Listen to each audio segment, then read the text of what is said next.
वक्त हो गया 24 घंटे 24 रिपोर्टर का। मैं हूं आपके साथ अमन। शुरुआत बड़ी खबरों के साथ। अंकित गुप्ता आपको बताएंगे बिहार के सीवान में पत्रकार राजदेव रंजन हत्याकांड में 5 आरोपी गिरफ्तार। शाहबुद्दीन के करीबी लड्डन मियां पर हत्या के लिए सुपारी देने का आरोप।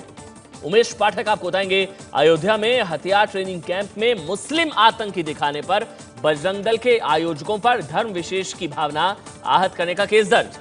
नितिनजय सिंह आपको बताएंगे अंडरवर्ल्ड डॉन दाऊद इब्राहिम से फोन पर बातचीत मामले में महाराष्ट्र के मंत्री एकनाथ खड़से को क्लीन चिट नहीं। पुलिस ने कहा खड़से के नंबर से 7 बार दाऊद इब्राहिम को फोन किया गया था। प्रशांत आपको बताएंगे लालू की पार्टी आरजेडी से राज्यसभा जाएंगे। राम जेठमलानी राबड़ी देवी भी जाएंगी राज्यसभा। और इस वक्त एक बड़ी खबर आ रही है, आपको बता दें मोदी सरकार के 2 साल पूरे होने के कार्यक्रम में अमिताभ बच्चन के शामिल होने को लेकर कांग्रेस ने सवाल उठाए हैं। कांग्रेस ने कहा है कि विदेश में कंपनी होने की बात सामने आने वालों को कार्यक्रम में शामिल करने से एजेंसियों के बीच गलत संदेश जाएगा। आपको बता दें 28 तारीख को मोदी सरकार के दूसरी सालगिरह के मौके पर इस तरह की खबरें थी कि अमिताभ बच्चन उसमें शामिल होंगे। इंडिया गेट पर यह कार्यक्रम होना है और यह भी खबरें थी कि अमिताभ बच्चन होस्ट शायद कर सकते हैं उस शो को। उसको लेकर कांग्रेस ने सवाल उठाए हैं। यह कहा है कि जांच एजेंसियों के बीच गलत संदेश जाएगा अगर वो होस्ट करते हैं तो। Accused of the same is seen lording over or hosting or organizing or Prime Minister under his leadership attending a program to celebrate 2 years of Modi government. Does it not also send a signal to the investigation agencies not to proceed against those who are under suspicion for having stashed black money abroad in income tax in foreign bank accounts abroad? And would it not defeat and weaken both morally, ethically, as also perhaps legally the drive of the Prime Minister, who had promised to bring back within 100 days 80 lakh crores of black money and punish every individual who was found to have stashed black money abroad and deposit 15-20 lakh rupees in every Indian's account? आपको बता दें Panama papers विवाद में अमिताभ बच्चन का नाम सामने आया था और अमिताभ बच्चन के बहाने ही सरकार पर निशाना बड़ा हमला कर रही है कांग्रेस। आगे बढ़ते हैं अगली बड़ी खबर।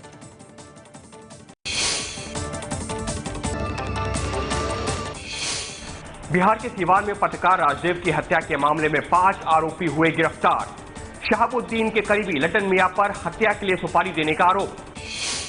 बिहार के सीवान में हिंदुस्तान अखबार के पत्रकार राजदेव रंजन की हत्या का कनेक्शन आरजेडी के बाहुबली और पूर्व सांसद शहाबुद्दीन से जुड़ रहा है।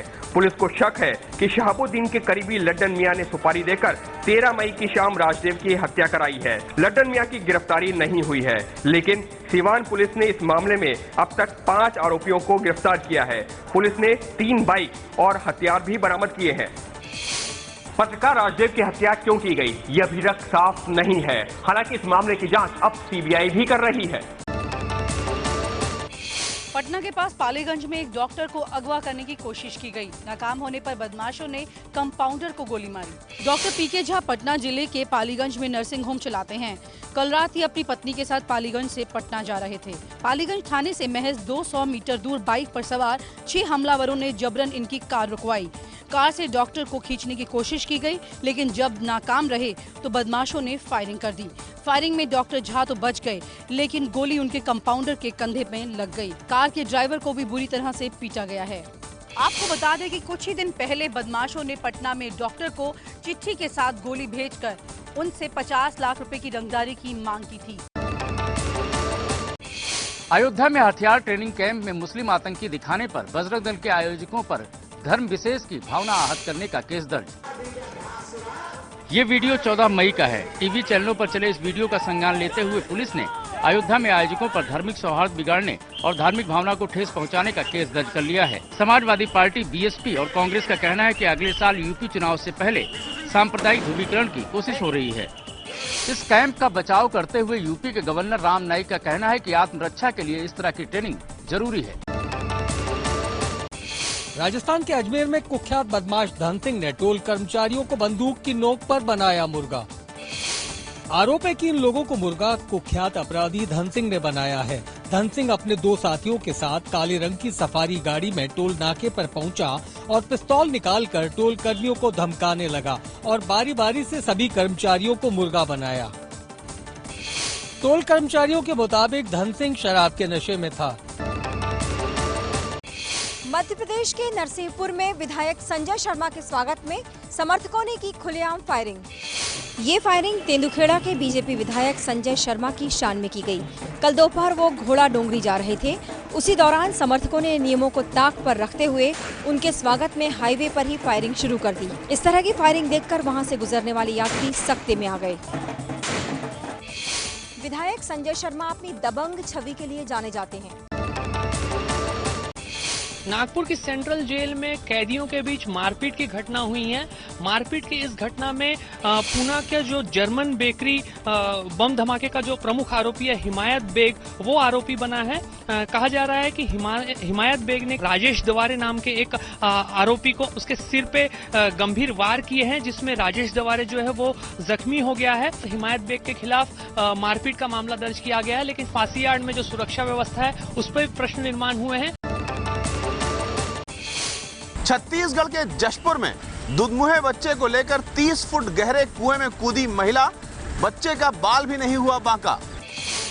ये घटना है जशपुर जिले के बगीचा गांव की। फुलेश्वरी अपने पति के बर्ताव से नाराज थी, इसलिए आज तड़के इसने अपने 3 महीने के बच्चे के साथ इस 30 फीट गहरे कुएं में छलांग लगा दी। फुलेश्वरी अपनी और बच्चे की जिंदगी खत्म करना चाहती थी, लेकिन कुदरत को कुछ और मंजूर था। सुबह जब गांव वालों ने कुएं से बच्चे के रोने की आवाज सुनी तो दोनों को बाहर निकाला गया। फुलेश्वरी का आरोप है कि उसके पति का किसी और महिला के साथ संबंध है, इसलिए वो उसे प्रताड़ित करता है। पुलिस मामले की जांच कर रही है। इसी के साथ वक्त छोटे से ब्रेक का है। ब्रेक के बाद बात करेंगे 92 साल के मशहूर वकील राम जेठमलानी को लालू की पार्टी राज्यसभा भेजेगी।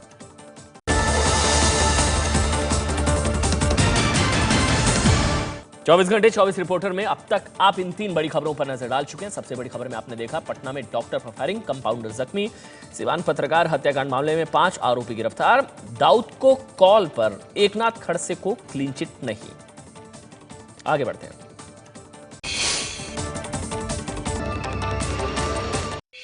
अंडरवर्ल्ड डॉन दाऊद इब्राहिम से फोन पर बातचीत मामले में महाराष्ट्र के मंत्री एकनाथ खड़से को क्लीन चिट नहीं।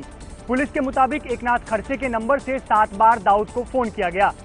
मुंबई पुलिस ने प्रारंभिक जांच में एकनाथ खड़से को क्लीन चिट दी थी, लेकिन अब नए तथ्य सामने आने के बाद मुंबई के पुलिस कमिश्नर दत्ता परसलगीकर ने कहा है कि 18 जनवरी से 28 मार्च 2015 के बीच एकनाथ खड़से के मोबाइल नंबर से दाऊद को 7 बार फोन किया गया था।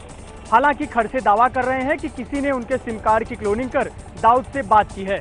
मुंबई पुलिस ने वडोदरा के उस एथिकल हैकर मनीष भांगले से भी पूछताछ की, जिसने एकनाथ खड़से और दाऊद के बीच फोन पर बातचीत होने का दावा किया था। पठानकोट हमले से जुड़े सबूतों को नष्ट करने में जुटा पाकिस्तान। खुफिया एजेंसियों की रिपोर्ट के मुताबिक आईएसआई ने हमले के साजिशकर्ताओं को छिपाया। खुफिया एजेंसियों को खबर मिली है कि पठानकोट हमले को लेकर बढ़ते अंतर्राष्ट्रीय दबाव की वजह से आईएसआई ने जैश-ए मोहम्मद के मुखिया मौलाना मसूद अजहर, उसके भाई अब्दुल रऊफ और 2 अन्य साजिशकर्ताओं कासिफ जान और शाहिद लतीफ को कुछ दिनों के लिए छिप जाने को कहा है। मौलाना मसूद अजहर को बहावलपुर के नजदीक मौजगढ़ किले के आईएसआई के सेफ हाउस में रखा गया है। मसूद अजहर पर ही 2 जनवरी को सीमा पार से आतंकी भेजकर पठानकोट एयरबेस पर हमला कराने का आरोप है। हमले में सुरक्षा बलों के 7 जवान शहीद हो गए थे।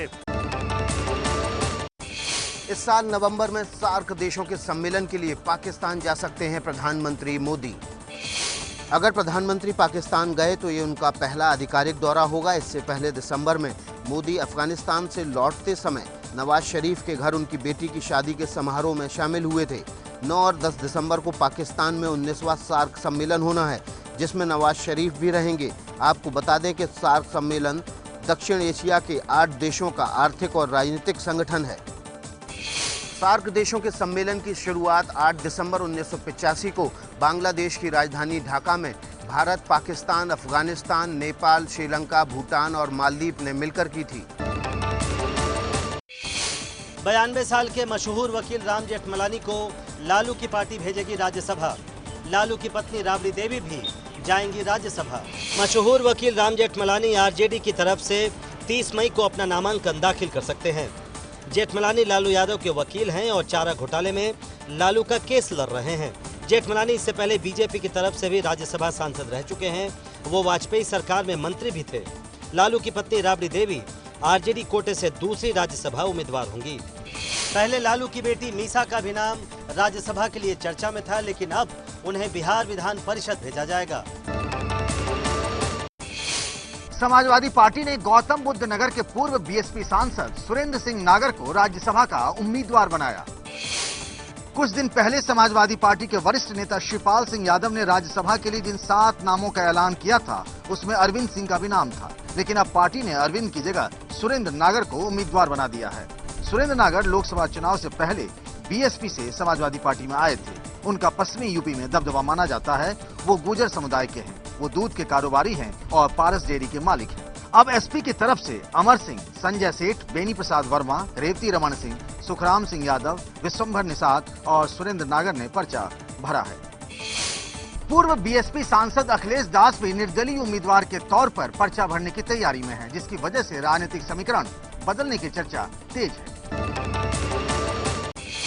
पश्चिम बंगाल में कांग्रेस के सभी विधायकों ने स्टाम्प पेपर पर लिखकर जताई सोनिया राहुल से वफादारी। कहा किसी भी कीमत पर पार्टी नहीं छोड़ेंगे। पश्चिम बंगाल कांग्रेस के अध्यक्ष अधीर रंजन चौधरी ने हाल ही में चुने गए 44 विधायकों से 100 रुपए के स्टाम्प पेपर पर लिखवाया है कि वो कसम खाए कि पार्टी का साथ नहीं छोड़ेंगे। सूत्रों के मुताबिक ऐसा इसलिए करवाया गया है क्योंकि ऐसी खबरें आ रही थी कि बंगाल चुनाव में लेफ्ट कांग्रेस गठबंधन से बुरी तरह से हारने के बाद कई विधायक तृणमूल कांग्रेस में शामिल हो सकते हैं। हालांकि इस तरह के हलफनामे का कानूनी आधार कमजोर नजर आ रहा है। दिल्ली में गर्मी के मौसम में बिजली की कटौती से परेशान लोग, केजरीवाल सरकार से बिजली देने की मांग। दिल्ली में गर्मी बढ़ने के साथ ही बिजली की मांग बढ़ रही है। मांग बढ़ने से बिजली कटौती हो रही है। बिजली कटौती को लेकर अलग अलग जगहों पर एबीपी न्यूज ने पड़ताल की। पड़ताल में लाजपत नगर, साउथ एक्सटेंशन और साउथ दिल्ली के कई इलाकों में 2 से 3 घंटों की कटौती की बात सामने आ रही है, जिससे लोग परेशान हैं। कई बार तो लोगों को रात में सड़कों पर आना पड़ता है। ये सिलसिला कई दिनों से चल रहा है। वहीं लोड बढ़ने से बिजली उपकरण भी खराब हो रहे हैं। कल कांग्रेस और बीजेपी ने केजरीवाल के घर का घेराव किया था। इसके बाद केजरीवाल ने बिजली कंपनियों को 1 हफ्ते का अल्टीमेटम देते हुए बिजली की हालत सुधारने को कहा था। महाराष्ट्र के अकोला में एक किसान ने दिखाया जबरदस्त हौसला। अपनी जमीन बेचकर किसानों के लिए बनवा रहे हैं बांध। यह है अकोला के किसान संजय तिकड़े। ये अपनी 80 में से 10 एकड़ जमीन बेचकर बांध का निर्माण करा रहे हैं। बांध 80% पूरा हो चुका है। इसमें अब तक 22 लाख रुपए खर्च हो चुके हैं। संजय का कहना है कि खेत निचले भाग में होने के कारण बारिश में हर साल बह जाते थे।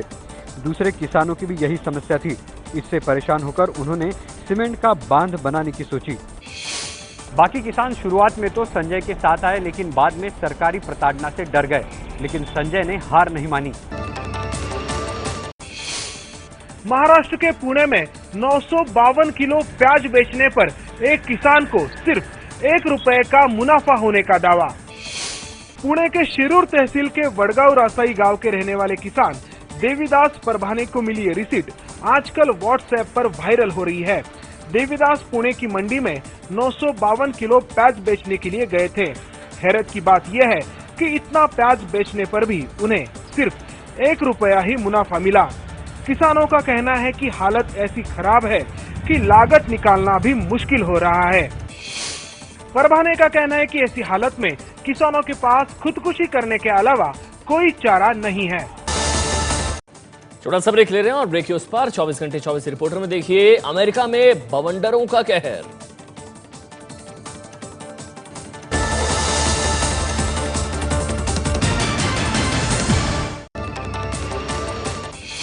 केंद्र और राजस्थान सरकार ने मिलकर शुरू की महिला गौरव बस सेवा। इस सेवा में महिलाओं को किराए में 30% की छूट है। महिला गौरव बस सेवा में सुरक्षा के पुख्ता इंतजाम किए गए हैं। बस में panic button, video camera, still camera और किसी भी तरह से परेशानी के संदर्भ में कंट्रोल रूम से बात करने के लिए मोबाइल नंबर दिए गए हैं। एसी बस का किराया 815 रुपए रखा गया है, वहीं नॉन एसी बस का किराया 247 रुपए रखा गया है। बस में पुरुष यात्री भी सफर कर सकते हैं।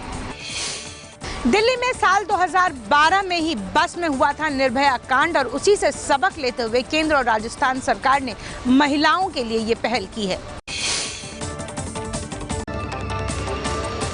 भोपाल के एक बोट मैकेनिक ने दुनिया की सबसे ऊंची चोटी माउंट एवरेस्ट पर फतह हासिल की। भोपाल के भगवान सिंह कुशवाहा मध्य प्रदेश के खेल एवं युवक कल्याण विभाग में बोट मैकेनिक के तौर पर काम करते हैं। इन्होंने 19 मई को सतना के रत्नेश पांडे के साथ मिलकर पहले ही बार में एवरेस्ट पर चढ़ाई कर ली। 2 महीने के इस अभियान में भगवान सिंह कई बार मौत के मुंह में भी जाने से बचे। एमपी सरकार ने भगवान सिंह को इस अभियान के लिए 20 लाख रुपए की मदद तो की थी और अब सरकार उनको प्रमोशन देने की भी तैयारी कर रही है। आईपीएल में आज हैदराबाद और कोलकाता के बीच प्लेऑफ मुकाबला। रात 8 बजे दिल्ली के फिरोज शाह कोटला में खेला जाएगा मैच। आज आईपीएल सीजन 9 का दूसरा बड़ा मुकाबला होने जा रहा है। हैदराबाद और कोलकाता के लिए ये करो या मरो का मैच है, यानी जो जीतेगा वो फाइनल की दौड़ में बना रहेगा और हारने वाली टीम का सफर यही खत्म हो जाएगा। जीतने वाली टीम की टक्कर पहले प्लेऑफ में हारने वाली गुजरात से होगी, फिर जो टीम जीतेगी वो फाइनल खेलेगी। कल हुए प्लेऑफ मुकाबले में गुजरात को 4 विकेट से हराकर कोहली की बेंगलोर फाइनल में पहले ही जगह बना चुकी है।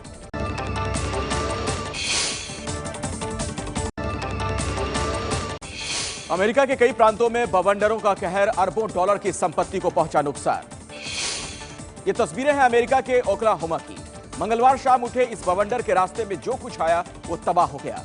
बवंडर की तेज हवाओं में दर्जनों इमारतें ध्वस्त हो गईं और सरकारी संपत्तियों को भी भारी नुकसान पहुंचा है। इसी तरह अमेरिका के कैंसस में भी बवंडर ने कहर बरपाया है।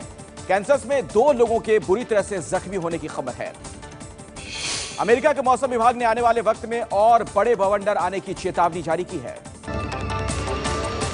पड़ोसी देश चीन में उफनती नदी में गिरी 3 मंजिला इमारत। सीसीटीवी में कैद हुई तस्वीरें। देखिए कैसे चीन के रोंगजियान में ये 3 मंजिला इमारत देखते ही देखते नदी में समा गई। इस इमारत को हाल ही में बनवाया गया था, लेकिन नदी में आई भयंकर बाढ़ ने इसकी नींव को खोखला कर दिया और इमारत 10 सेकेंड से भी कम वक्त में नदी में जा गिरी। गनीमत ये रही कि इस इमारत में रहने वाले सभी लोगों को पहले ही निकाल लिया गया था, इसीलिए कोई जख्मी नहीं हुआ।